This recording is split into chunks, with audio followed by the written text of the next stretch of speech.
Okay. Good morning. I'm going to share something with you. Uh, I try my best to be a good father. Sometimes I win, sometimes I have lessons to learn, things to improve in. One of the things I want to do, like impressing on my kids, is I don't want them to see me as like an angry father. And every time they make a mistake, I just get angry with them, you know? Um, Even though there's a balance there, because when they if they cross the line, if they do something they're not supposed to, it's our job as a parent to discipline or to train, to correct. But I don't want them to see me as an angry father.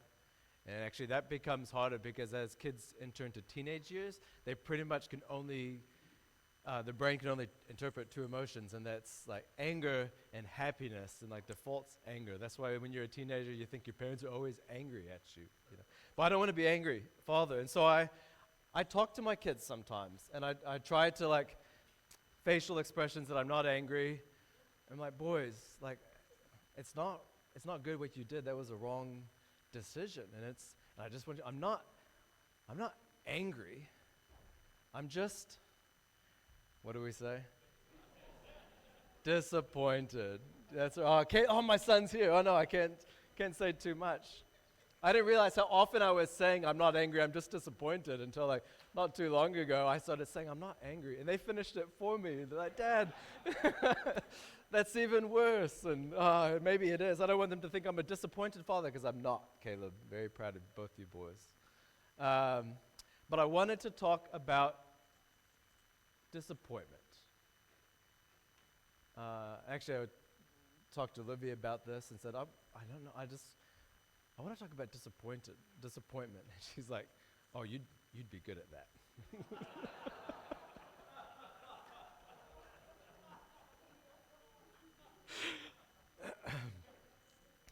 Just raise your hand. Who's been disappointed or has dealt with disappointment? Yeah. I don't often, when I'm preaching, I always try to be mindful of, sharing a message with you without preaching a message at you. And there's a difference there. And I know this is recorded, so Mike might hear it. But I just have been struggling recently, or hurting recently with Mike's struggle. And I don't think I'm adequate to alleviate the frustration and the hurt with the disappointment that he's dealing with. But I desperately want to share a message to encourage him. And as I consider all of you, my church family, I recognize a lot of us deal with disappointment in different ways. And so I just wanted to share a message this morning just to talk about disappointment. Not that I can alleviate all your disappointments or fix the things that you're disappointed in, but maybe we can wrestle with and walk through some things that will just help us understand our disappointment and bear up under it with a little bit more strength, with a little bit more confidence, with a little bit more support. So I just wanted to share some things about disappointment. Just a quick definition, as you know, and I know we all know what disappointment is because we've all experienced it, but a succinct definition is sadness or displeasure caused by the non-fulfillment of one's hopes or expectations. What are some of the things that you've been disappointed in? What are some of the sources of disappointment? Sometimes we're disappointed in people in our lives. They've let us down, not fulfilled obligations or responsibilities, and we've suffered consequences to that. We're disappointed in them. Why did you do this? Why did you say this? Why couldn't you have done this? Why couldn't you have said this? Sometimes we get disappointed in ourselves. Oh, if only I would have. Or why did I do that? Why do I keep saying that? Why couldn't I be better? Sometimes we just get disappointed in life and circumstances around us. Why does it have to be like this? Why can't I have this like everyone else? Why do I work hard and I just don't get what everyone else seems to get when they do the same thing? And sometimes we get disappointed in God.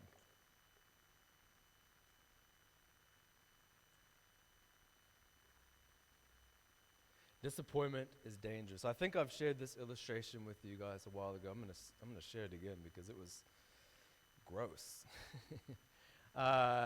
In Ukraine, and I don't know if Amos had this experience, but one of the phrases they send you out with is when you go into another country as you're ministering to people is, where he leads me, I will follow, and what they feed me, I will swallow. Just part of the hospitality, you're going to be exposed to some weird foods, some strange foods, but out of kindness and hospitality, you just accept it and eat it, and it might be gross. And one of the benefits Olivia had is she's sneaky, and if we go somewhere and there's food that she doesn't like, she would often just put it in front of me.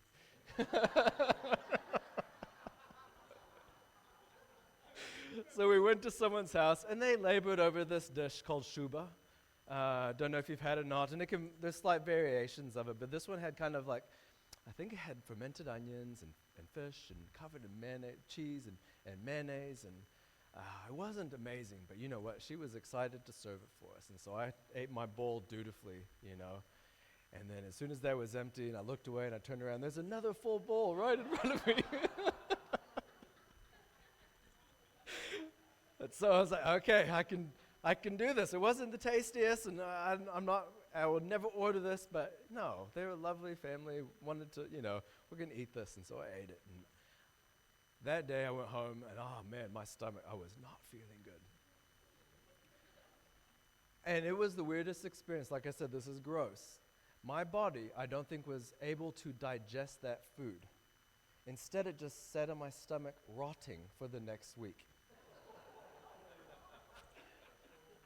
I couldn't escape that smell.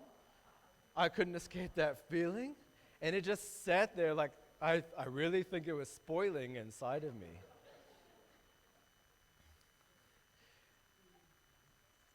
Disappointment, if we leave it unaddressed and just let it sit inside of us and not processing it and dealing with it and trying to wrap our minds around it, it can fester. It can create this space, this gap, this void that is a great and cozy spot for Satan to jump in and start feeding us some lies, to continue to harass and hurt us. Fishers, I know you struggle right now. Hopes for your family to own your own home. Meeting with a mortgage broker. Laying out your finances. And the disappointment, they says no, or what we will loan you isn't actually enough to buy a house in the market you're wanting to buy a house in. That disappointment. And you hold on to that, and Satan comes in. It's not just that you're not going to get a house now. You're never going to have a house. He can start feeding that. So it can be dangerous not to deal with our disappointment. There's different levels of disappointment. There's little things we get disappointed in. Those kind of relieve themselves. But the bigger things can really make a big, big difference in our health, our wholeness, our well-being. Let's open up our Bible. I want to look at a story. It's in 1 Kings chapter 18. We're not really even going to read this whole thing. I'm going to tell you parts of it. But this was, I came across this in my preparation, and I thought it was great. It's the story of Elijah in the context or in the thoughts of disappointment, which I never actually really considered disappointment with Elijah in this story. It's in 1 Kings 18, and it goes through the end, through 19. It's the big showdown on Mount Carmel. Who is familiar with the big showdown on Mount Carmel? So there's a huge drought in the land. We have Ahab. He's the king of Israel, divided kingdom. They had already, Judah and Israel divided. Jeroboam, and it describes Ahab as worse. He did more evil than anyone before him. It says it just to accentuate, he was the worst king in the eyes of God than any of the ones before. He was a bad person. He thought it was no big deal to start making sacrifices to Baal and to Asherah and to follow other gods. My translation says it was a trivial thing for him to do. That was the end of 17. Elijah, prophet of God, he was charged by God to go and to confront Ahab, like a lot of prophets were to do, to confront evil that was going on, and tells them, like, there is not going to be any dew or a drop of rain or anything in this land until I say so. And it was because he was leading the nation into evil, creating a space for evil to thrive. And so that happened. And so Ahab and his wife Jezreel were on a hunt to try to find him, because the land was just getting devastated because there was no moisture, everything was dying. They had to go hunt, like maybe in some brooks or some valleys, just for grass to feed their cattle. Like the whole land was deteriorated because of this drought, because of the evil that caused this drought. So they're looking for Elijah because they want to get him, for him to fix this problem kind of thing. And so they come to this point. It had been a few years, and Elijah reveals himself to one of the other prophets, Obadiah there, and says, okay, I want you to set up a meeting between me and Ahab, and we're going to sort this out. And so the meeting takes place, and he tells Ahab, Ahab's like, oh, you troubler of Israel. And Elijah says, no, it's because of your evil, and here's what we're going to do. I want you to go get all these prophets of Baal and Asherah, and you're going to meet me on this mountain, and we're going to sort this out. You know this story. So they have this big like showdown where they go on the mountain, and the deal is each group, prophets of Baal and Asherah and Elijah, they each get a bull, and they're going to build this altar, and they're going to make this sacrifice. They're going to sacrifice to their God, but they're not allowed to light it. What it is they're going to ask that their God, they build make this sacrifice, and the God that is real is going to light that sacrifice for them. And like, all right, that sounds good. Let's do it. So the prophets of Baal build this altar, and they're all day yelling and jumping and screaming and crying out to the God to come and, show himself and light this sacrifice. And Elijah's sitting there like, hey, is he sleeping? Is he tired? Is he on a journey? Is he not there? Kind of making fun of it a little bit. All day, nothing happens. End of the day, Elijah goes and he gets 12 stones, makes this altar, and he puts the wood on it, and he gets the meat on it, and then he actually digs a trench around it, and he tells people to fill up these jars of water and like douse it all with water. They did, and then do it again. So he does it again. He says, do it again. And so then they do it again, and everything's drenched, and the like moat trench thing around is filled with water. It's just soaking, and he just gets down and he prays. He's like, God, you are real. I'm here for you. Show yourself. And all of a sudden, boom! Fire comes down from heaven, and it doesn't just light the wood, actually like burns the wood, the sacrifice, the stones, the dust, all the water, everything's just like incinerated. It's just this mighty show. And what's the reaction of the people? Everyone's just like, God is real. The Lord, he is God. And Elijah says, grab all those other prophets, and he took them down and killed them all. It was this massive showdown. And Elijah won. God won. And he had to be on this huge high. He says, that's it. So Ahab the king, he has seen how real God is. The prophets that he had been following had been revealed as imposters and false. And he's given this opportunity to follow God, to change from what he had been doing in evil and to set towards right again. And Elijah just presented it to him, and he says, all right, now Ahab, you go up there and get ready, because there's going to be a lot of rain coming. And so Elijah goes up the mountain, and he gets on his knees, and he prays. And just last time, same place, and he had just done this. When he prayed, fire came down. And so he's praying and tells the servant, all right, I just prayed. Go and look and tell me what you see. And the servant walks over, and he's like, Elijah, I don't see anything. I wonder how Elijah was feeling. I wonder if there's a little seed of disappointment that was being sown there. He had just had this huge experience where he was praying, and fire from heaven came down. So I would think that he had to expect, man, my God is real. He listens to me. I know he wants rain to come, so I pray, God, send that rain. And you just know he has to expect that rain is going to be coming. And his servant goes and looks, and there's nothing. Okay, let's do it again. Now go look. Servant goes and look. Still nothing. Okay, I'll pray again. It took 7 times. I wonder if like each time Elijah was just like, okay, what is there a disconnect here? Am I doing something wrong? What's going on? On the 7th time, though, a cloud the size of a man's hand, it's described. And it was just enough that Elijah's like, yep, here it comes. All right, tell Ahab, go now, because you're probably going to be stopped from the rain, so you get on the road quickly. So he does, and the storm comes, and rain drenches the land, and it's great. And Elijah's just like, whoo. And it's kind of a weird description here, but it says at the end of 18, like the hand of the Lord came on him, and he girded up his loins, and he outran Ahab, like in his chariot, to the entrance of Jezreel, which is like 20 miles. So he's just like on this high. He's just like, oh man, all these amazing things happen. Fire from heaven. We just defeated these enemies. God has revealed his real, and everyone voiced it and cried out to him. And the king's on the same page. He's listened to my direction. As he knows rain is coming. Good things are going to happen. He's got to be on this high, And then what's the next thing that happens? Jezreel finds out that Elijah just had all her prophets killed. And so she says to Elijah, so may the gods do to me and even more, this is the beginning of 19, if by this time tomorrow I do not make your life like the life of one of them, the prophets he had just killed. Elijah went from way up here to he freaked out. He was afraid and he ran for his life.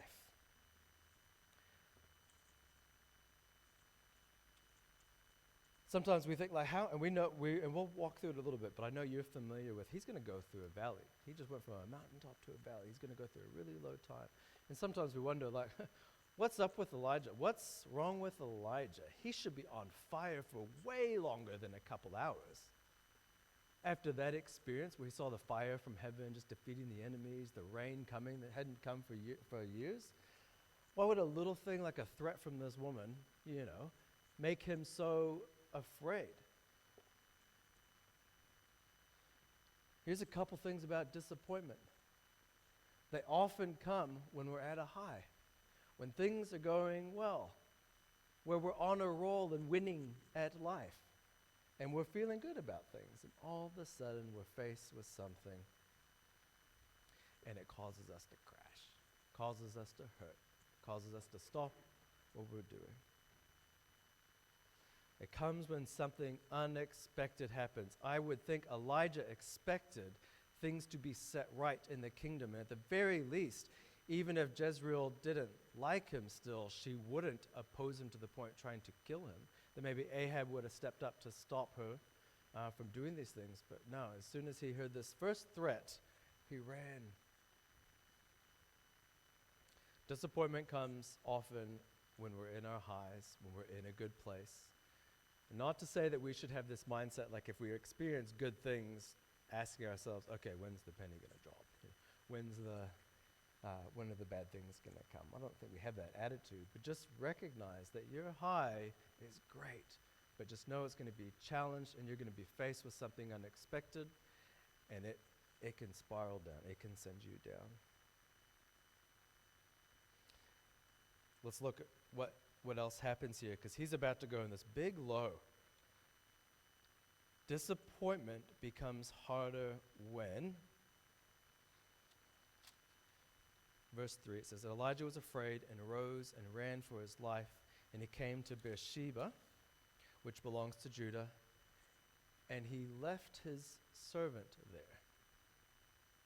That's just a tiny thing. Actually, when I read this, I don't even pause or think about that. It's just a detail in the story, but actually it's huge. Disappointment becomes harder when we're alone.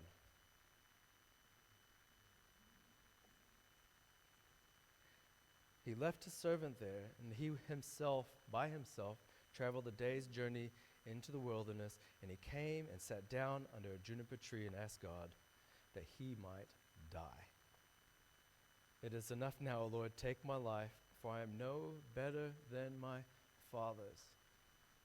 What a skewed perception of his experience. How many of the people that came before him called down fire from heaven?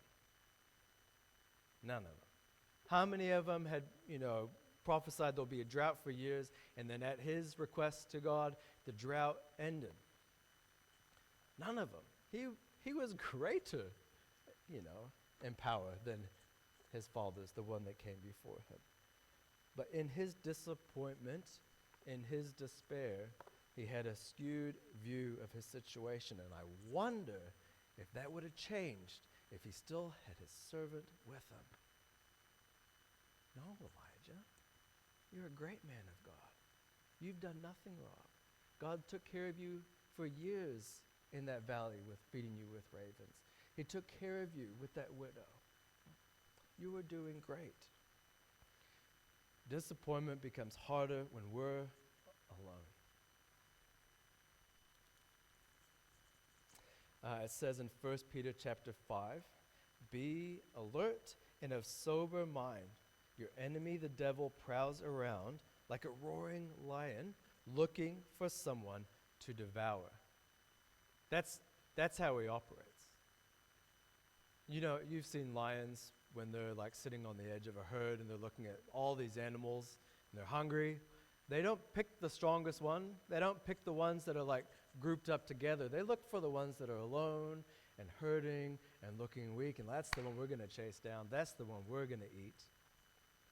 And the devil operates the same way. When we're down, when we're isolated and alone, we're ripe pickings for him.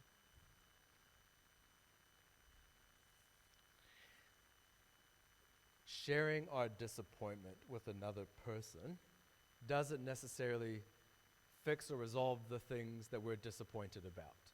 It often doesn't change those circumstances. But it gives you the strength and the support to bear up under it. Emmanuel, God is with us. Sometimes we need someone to just remind us, what you're doing, what you're going through is hard. I just want you to know God is with you. And so am I. I hear you. I hurt with you. You're not alone in this. And that can be enough just to help bear up under that disappointment.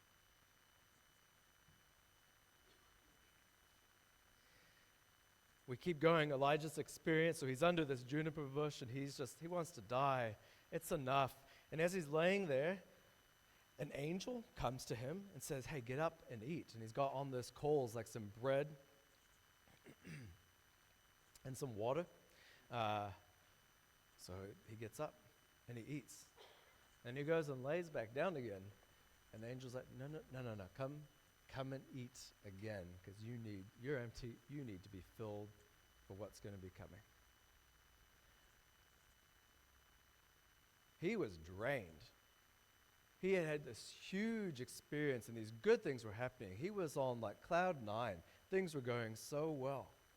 But then all of a sudden they crash and he was completely empty. Disappointment becomes harder when we're empty. I had a fun experience. Maybe who's ever, and this happens, I know for a lot of people when they're younger, this happened to me, driving away from my parents' house. It's funny, I get like 2 blocks and all of a sudden my car is like, tuk, tuk, tuk, tuk, tuk, tuk. Oh no, I ran out of petrol.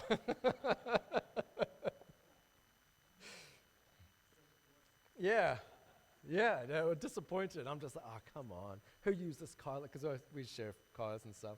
Who used it last and didn't put petrol in it, blah, blah, blah. That car has no problems. You know, it would have been fine driving anywhere, up hills, pulling a trailer. Like, it would have been all good. There's nothing wrong with the car and its power and its ability. It's just that it didn't have any petrol to make it go. Sometimes in our disappointment, in our frustration, when life isn't going, when we're not getting, when we don't have the things that we're wanting to have and we're disappointed, one of the things that we do to ourselves is like, okay, I don't have it. I'm going to work harder. I'm going to say more words to this person. I'm going to put more hours in at work. I'm going to, save more. I don't know. We're trying to give more of ourselves to fix this situation when actually we probably don't have enough to give. We're low on fuel. And it just empties us further and further and spirals down further and further. I had another story in mind. I worked with John's son, Marty. He was part of a company, Water Rocks. It was like on the beach out of the mountain during the summer. They had this like inflatable trampoline and parasailing and stuff like that. And so I worked for him for a couple summers, and I wasn't living at home, and so I was fully capable to take care of myself, buying my own food, blah, blah, blah. I didn't do great at that sometimes. I didn't always eat as much as I should have. I remember one time, beginning of the summer, it was a hard job.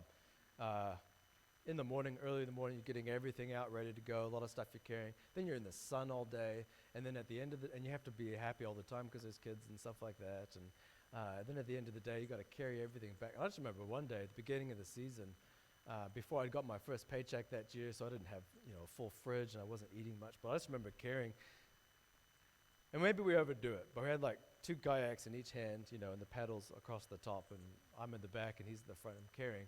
And all of a sudden, they dropped. I'm like, what happened? And so pick them back up. And I was completely empty and drained of all energy. There was nothing left. In my mind, was like, I know I can carry this, but physically, I didn't have enough fuel. I couldn't pick it up and carry it anymore. And actually, it was real good. Marty's like, what's going on? And it's like, I haven't eaten probably really anything of substance for a couple days. And Marty's like, okay, let's take you to the store. He took me to the store, got me some salad and some veggies and fruit and something nutritious to eat. And so I was able to, come right the next day. But I was trying to push through and I had nothing to give. And sometimes in our disappointment, when we're just so empty and we try to push through, it doesn't get us anywhere except more frustrated and more hurt. Sometimes we need to actually recognize that the solution to our disappointment isn't to get what we want, but instead just to be filled again, to lift it up again, to be supported again, to be helped again. Disappointment becomes harder when we're alone and becomes harder when we're empty. So what do we do about it? What do we do with our disappointment?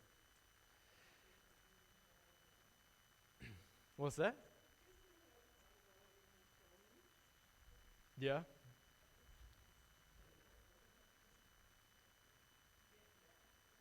That's true. The younger kids might not experience disappointment the way we do when we're older. Life's easier and simpler sometimes. What do we do about our disappointment? How do we process it and manage it so that it doesn't fester in us and cause us a problem?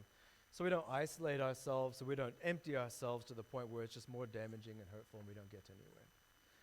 First thing we do, we fix that gap. Remember the definition of disappointment? Sadness or displeasure caused by the non-fulfillment of one's hopes or expectations. What I hope and want is over here, but what I'm experiencing and achieved is right here. And there's this gap.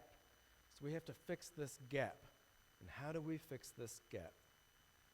The first question to ask is this: is my disappointment because I'm not where God wants me to be?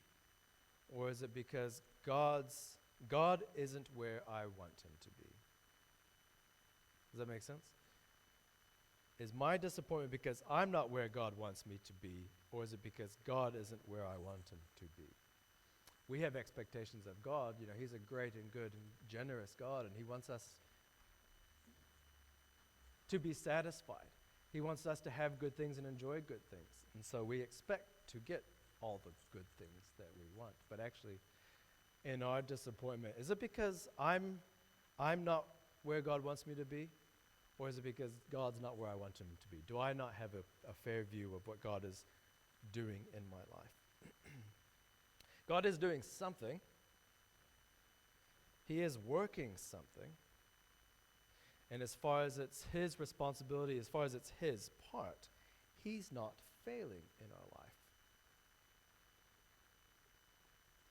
So when the first thing to adjust is asking, am I in the right place, or am I putting God in the right place? And the solution to figuring that is get down on your knees and start praying. God, where do you want me? Where am I supposed to be in this? How am I supposed to view? How am I supposed to feel? What am I supposed to say in this? God, where are you in this? Is this what you want me to have? Are these the promises that you've made to me? Start wrestling with that. Fix that gap. Second question to ask: are the things I'm expecting or wanting the things God is promising? We might be frustrated because we've set this idea in our minds that what I expect, what I deserve, what I want is what God's going to give me. And I'm going to fight for it. I'm going to work for it. I am going to earn it. I am going to get it. But the reality is, the things that we are fixated on might not be what God is intending to ever give us. We're trying to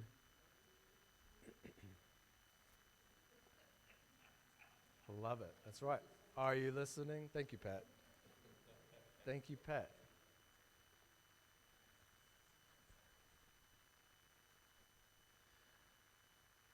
Our disappointment might be because we are trying to gain something that God is never intending to give to us.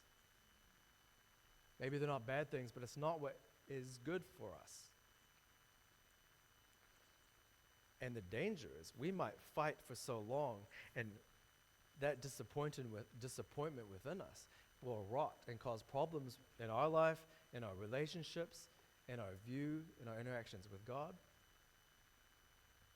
Or maybe we fight for something that God never wanted us to have so much that we end up getting it. God tried to protect us from these things, but we worked and we tried to get it, and we got it. And the damage that might cause in our life, the pain, the suffering, how it might hurt us.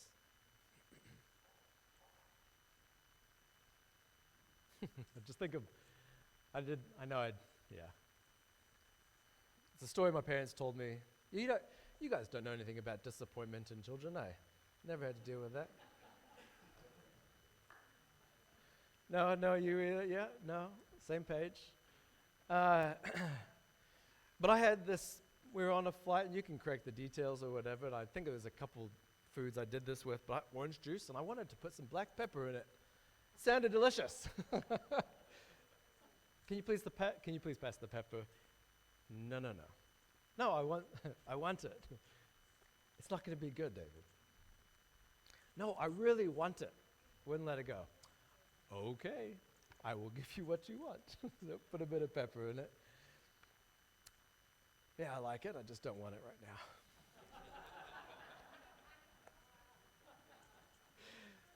Sometimes our Father knows what's best for us. And when He says no or doesn't put it before us to have, it's because it's for our good.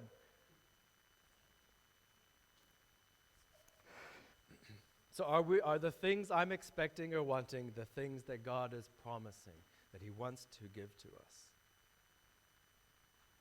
We can get frustrated because God isn't giving us something that He actually never intended to give to us. We can get fixated on it. We can get bitter when we don't have it. We get fixated and bitter toward the obstacles to our satisfaction. Sometimes we think that these things will satisfy us. If only I had this, everything will be okay. If only this person would do this, all the problems would be solved, If I could win the lottery, I'd be happy for the rest of my life.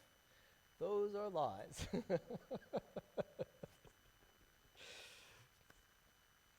Sometimes we get what we wanted and we realize we still aren't satisfied, and maybe we're worse off for it. Matthew 16 says, "For whoever wishes to save his life will lose it, but whoever loses his life for my sake will find it. For what will it profit a man if he gains the whole world, gains that car, gains that promotion, gains that job, gains that whatever? What will profit him, but he forfeits his soul? What will a man give in exchange for his soul? For the Son of Man," this is a promise, "for the Son of Man is going to come in the glory and majesty of his Father with his angels, and then he will repay each one in accordance with what he has done."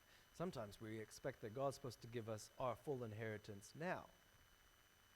We don't realize actually He wants to give us our inheritance later, and He's given us a guarantee that we have that inheritance waiting. If we can just be patient and wait to the day He comes back and gives us complete satisfaction. And remember and keep in mind, the things of this world will never satisfy us the way that God wants us to be satisfied in Him. John 6:35, and we're going to get into a John series coming up. Jesus says, "I am the bread of life. Whoever comes to me shall not hunger. Whoever believes in me shall never thirst." Jesus is the only one that can satisfy us, not those things that we want to have and that we're striving after. Are the things I'm expecting or wanting the things that God is promising? Who's the oldest person? Maybe I shouldn't answer. No, we won't ask that question. Pat's gone. She's the safest one. So for those who are over, let's say 70 years old, when you were, 10 years old, what did you picture as like a large sum of money? Like, oh, if you had that, then you can go get some yummy treats, or you can go get, something. Just throw out, what was a large sum of money when you were 10 years old?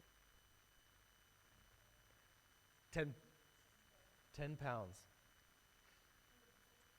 2 and 6. Oh man, I don't know this currency. Which is great, the idea and concept of currencies, What could that buy now? Is that a large sum now? Not at all. 25 cents now. They don't even make 5-cent coins anymore, do they? It's just tens. Like, they've got rid of some of these lower things. It would have been, when you're a kid, a penny or whatever, 1 cent, go to the shop and get a lolly kind of thing. 1 cent doesn't even exist. The way inflation works, over time, these things of value become less valuable. So you have to have more of them. And we judge or we value things, in light of, now. God values and gives worth to things in view of eternity.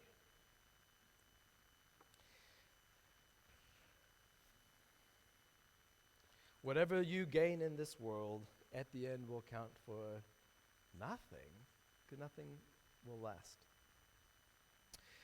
Follow-up question. So the question, are the things I'm expecting or wanting the things God is promising? The next question is, do I trust God?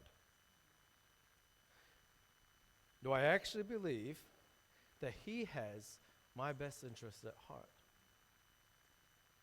That He knows what He's doing with my life? Because if I don't trust Him, I'm going to work hard to get everything that I need. And I'm never going to be satisfied, and I will have a lot of disappointment. But if I do trust Him, not to say that I won't experience want or hurt, but at least I know, whatever is happening, God has my best interests at heart. In Romans 8, we know this verse,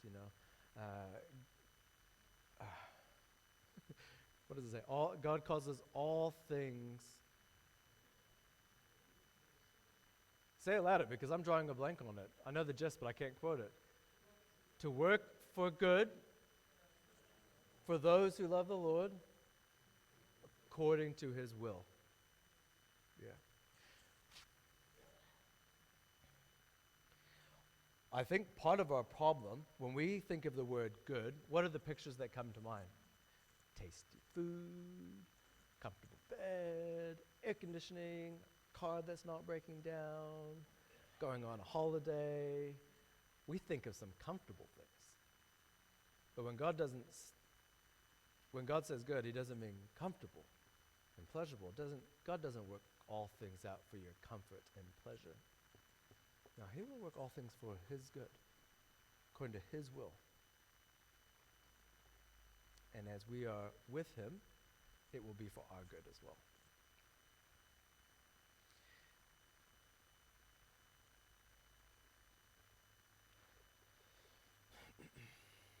If you want to find satisfaction, contentment, fulfillment, if you don't want to sit in your disappointment, just remember, disappointment is harder when you're alone, and it's harder when you're empty.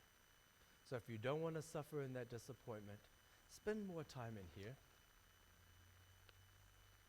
allowing God's word to speak into your life, to help you prioritize things, to help you see the things that are worth chasing after.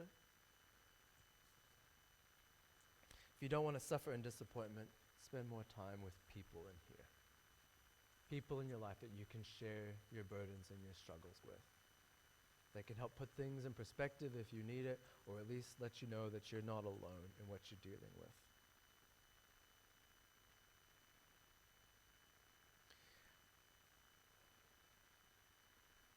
Just coming back to Mike. And the struggle with this world, the truth that we won't fully be satisfied, completely satisfied. And He's a reminder of that. I'm pretty sure, I mean, God can work miracles, but he's never going to fully regain everything that was lost. Everything that he hoped to have when he retired. He wanted to spend more time with his family. He wanted to travel more and see his loved ones in Fiji, spend more time with brothers and sisters around this country, to devote himself more to his grandchildren. That just wasn't what God intended to give him for the rest of his time on earth. But God has been good to him, and God will continue to be good to him, and God has something more in store for him. And whatever we deal with, the disappointment we face, the things that we don't get, because God never intended for us to have them, God is still good to us. He has been good to us. He is good to us. He will continue to be good to us. And I hope that helps us process and deal with disappointment. Let's pray. God, I thank